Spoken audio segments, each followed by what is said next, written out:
In the fall of 1999, Norm Conrad, a high school history teacher in tiny Fort Scott, Kansas, challenged his students to work on a year-long national history project, which would extend their boundaries, contribute to history learning, and teach respect and tolerance. No one could have predicted just how far that project will reach. Today, our next speaker, Katrina Shawver.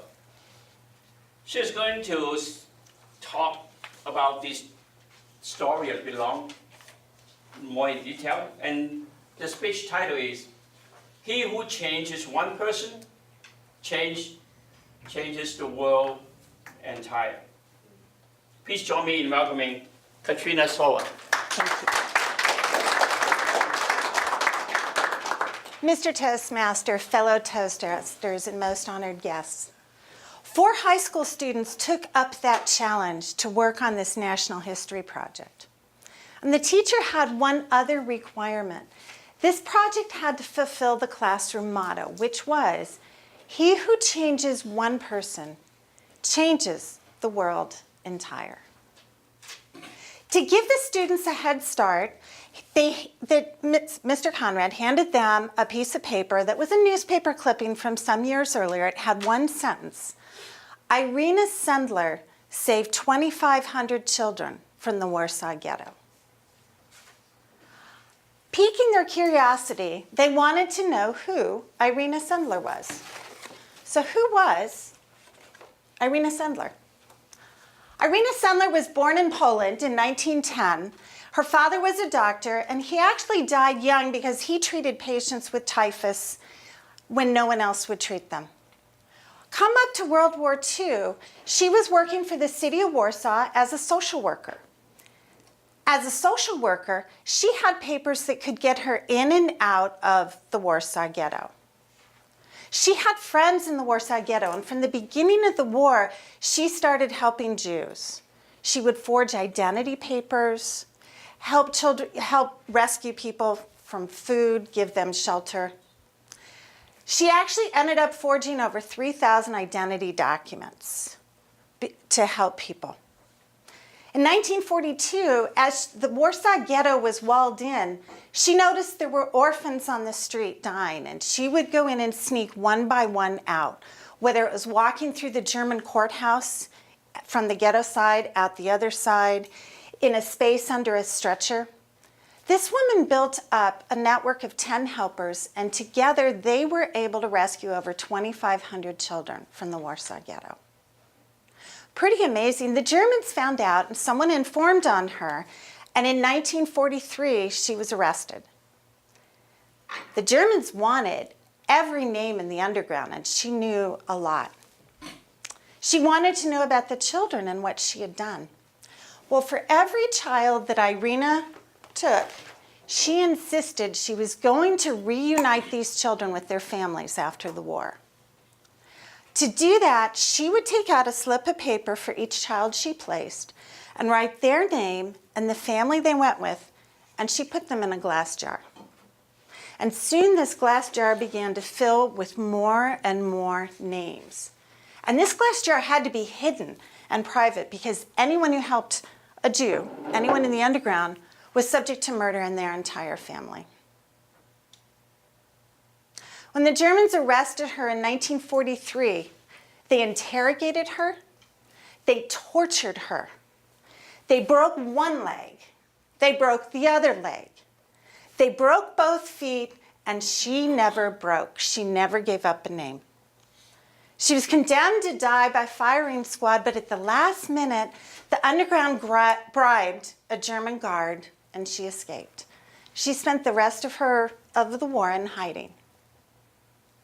After the war, Russian communists took over Poland, and she was labeled a fascist, and her story suppressed. So pretty much she lived in obscurity.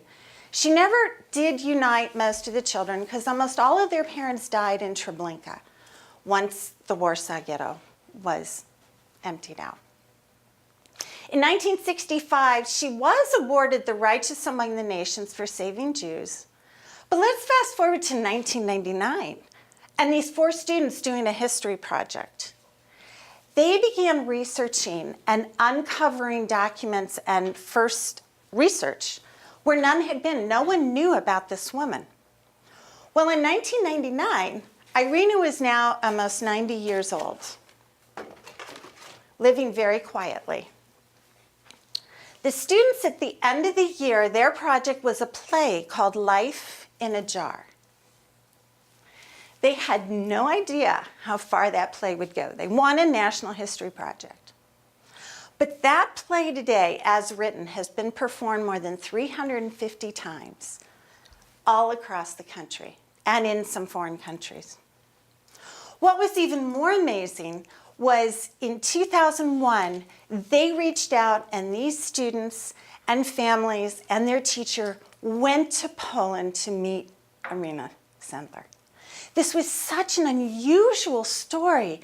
CNN picked up on it, USA Today picked up on it, news media across Poland picked up on it. These students in tiny Fort Scott, Kansas, found this woman in Poland. Yeah, they did. And in fact, Irena wrote them a letter because pretty much she had lived in obscurity.